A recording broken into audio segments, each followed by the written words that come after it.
Assalamualaikum warahmatullahi wabarakatuh, and good day everyone. My name is Fatima Zara Panrungi. I'm from the Faculty of Law, and today for the fifth week of discussion of Pancasila, I will be talking about Pancasila democracy in Indonesia. Oh, and I am from Group 6, so I do hope you all enjoy this video, and I hope you understand the materials that I'm about to talk about. Thank you. So, let's start with democracy in general. The definition of democracy. What is democracy and Pancasila democracy specifically? Well, democracy is derived from the Greek word demos and kratos, which basically means ruled by the people or a government ruled by the people. Abraham Lincoln has defined democracy as a government of the people, by the people, and for the people. So democracy is essentially a sort of government system that is consisted of the people of the country, is governed for the people of the country, and by the people of the country. So yeah, you can see the pattern here, guys. It's just of the people, by the people, and for the people. That's the definition of democracy. Then, what sort of democracy does Indonesia uses? Well, throughout the years, Indonesia has used many different types of democracy. As of right now, since the Reformation Period, we are now using the Pancasila democracy. What is Pancasila democracy, you ask? Well, according to TAP MPR, Pancasila democracy is a norm controlling the people's sovereignty and the state's government in terms of politics, economics, social culture, and security and defense of the public. So Pancasila, as we know, is a collection of norms created by our founding fathers in order to establish the future of our nation itself. These norms are the sort of norms that is controlling the people's sovereignty. The people's govern over the state and its government in politics, economics, social culture, and security and defense and public. So yeah, basically Pancasila democracy is a sort of norm that controls the people's sovereignty.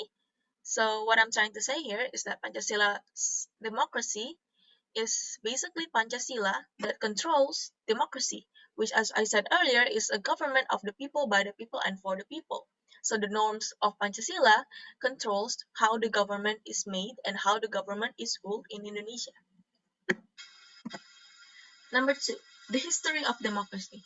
As I mentioned previously, democracy has been through a number of changes throughout the years, and these changes has been seen through the time periods of Indonesia's history itself. You can see here that the first ever democracy to be implemented was the liberal democracy. This democracy started after the independence of Indonesia, which is 1945, and ended in 1959 due to a conflict between political parties. And unfortunately, during this democracy, Indonesia's economic system and political system is still quite weak. And because of that, there was a huge conflict of power play between political parties that resulted in an economical crisis. Because of this economical crisis, the first president of Indonesia, uh, declared a decree in which he stated that the liberal democracy will end and will be continued by a new sort of democracy. And this is where we start the second period, which is called the guided democracy. Guided democracy started in 1959 and ended in 1965. However, this guided democracy ended due to a shift towards Indonesia's idealism to communism, where unfortunately there was an incident misusing the constitution that said that Sukarno will become the forever president of Indonesia, which is a huge violation to the constitution itself, where we uphold the life of democracy and how we do not have one leader or a dictator for so long. Due to this shift towards communism, a huge protest happened, and because of that, Insinyur Soekarno was forced to go down from his position as president, and he was then replaced by by Suharto. So, The third period started in 1965 and ended in 1998. This is where ex-President Suharto ruled, and unfortunately, his rule was not the best rule of presidents Indonesia has seen.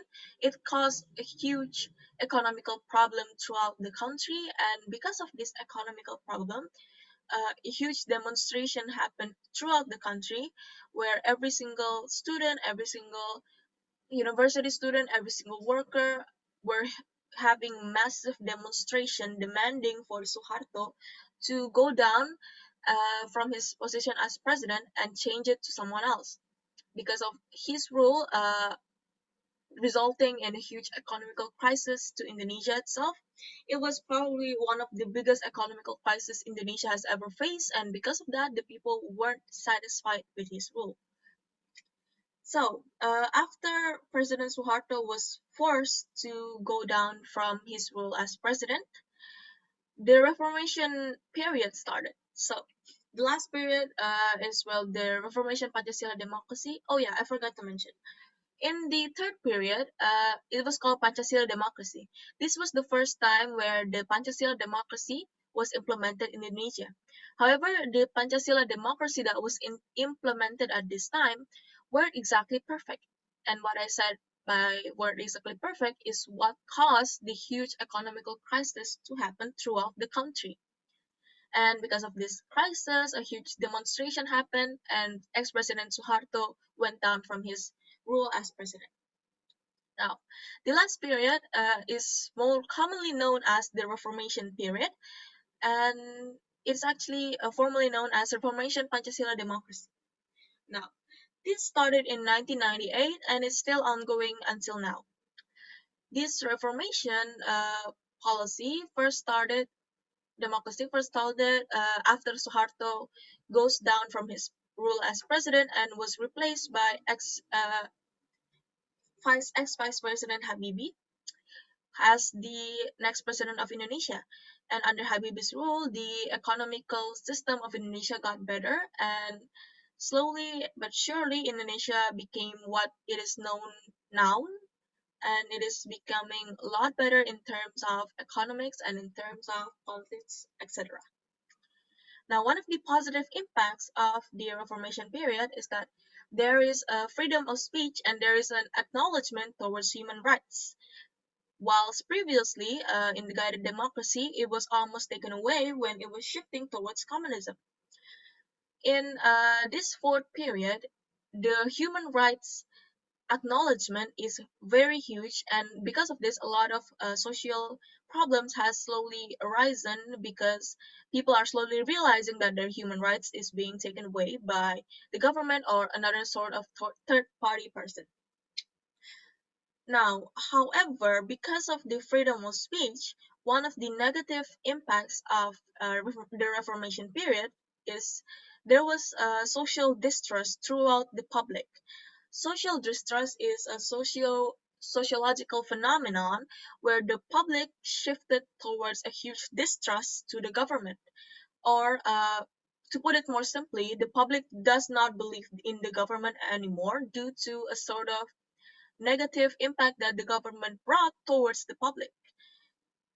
Because of this social distrust, huge massive social distrust, there was a bunch of demonstration in which the public shout out their opinions and what needs to be done and what sort of interest they want to be fulfilled instead of being forgotten for some other third party. But I will not go into that because that is more towards capitalism and how Marx used capitalism. So yeah, right now we are in the Reformation Pancasila Democracy and it is still ongoing.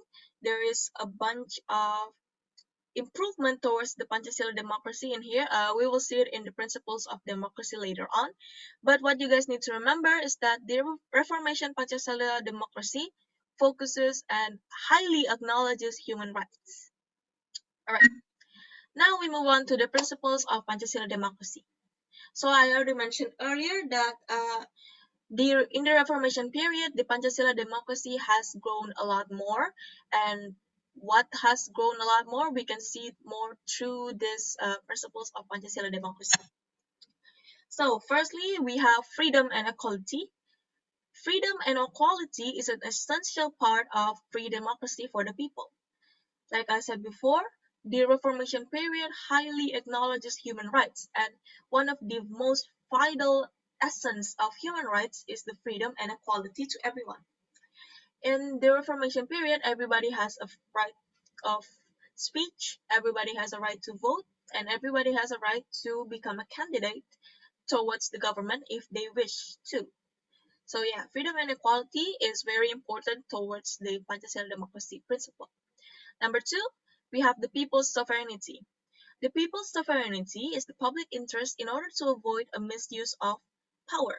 What I mean by public interest in this context is that the public may vote for their leader or they may choose to become a candidate for a leader. People's sovereignty is essentially sort of like the Abraham Lincoln's definition of democracy, whereas the government is consisting of the people, by the people, and for the people. So the people's sovereignty means that sovereignty lies in the hands of the people. The people has a right to choose, the people has a right to participate in discussions regarding their country, and the people has a right to become candidates to become leaders of the country itself. The last principle of Pancasila democracy in the Reformation era is an open politics. What I mean by open politics is that different from the guided democracy era where it was shifting towards communism. At that time, during guided reformacy and the third period, the Pachacila democracy period, at the time the politics was highly closed off, and you would not understand where each politics were happening and what is going on in the politics itself. Everything was all hush hush, and everyone who knows it was all secrecy, and nobody will tell the public anything about politics itself. So this is different from the Reformation Pancasila democracy, whereas now politics is widely broadcasted throughout the country, and people can see what is actually going on in the country and how the people are governing this country itself through television, to social media, and many other platforms that are available now, because this is part of the freedom and equality and the people's sovereignty itself. It is part of the people's human rights that I already stated is highly acknowledged throughout the Pancasila democracy. This is established through instances such as Dewan Perwakilan Rakyat, as we have seen before during the Omnibus Law incident. We see that the DPR, Dewan Perwakilan Rakyat, can be seen having a meeting, and it was broadcasted live so the people itself can see what's going on in that meeting. And because the people saw what's going on and they understood that this law, although it was created with the best intent for the country, how they made and how it is established, how the government release the regulation itself isn't exactly ideal and isn't exactly open to the public, and it caused massive demonstration throughout the nation by the university students because of that. So yeah, I won't really get much into the omnibus law and any other examples. You guys can just search it up, an example of an open politics and how you can establish an open politics. But yeah, in general, these are the three principles that is very much upheld in the Pancasila democracy. So I hope you guys keep in mind freedom and equality, people's sovereignty, and an open politics. Alright, so that will be all about how the implementation of the Pancasila democracy has happened in Indonesia and has been going on in Indonesia. I do hope you guys understand my explanation. If not, you guys can go ahead and refer to the professors if you have further questions, or you can ask the professors for my number, and hopefully I can answer any question that you guys have. Right. Thank you very much for watching, and I hope you understand. Wassalamualaikum warahmatullahi wabarakatuh.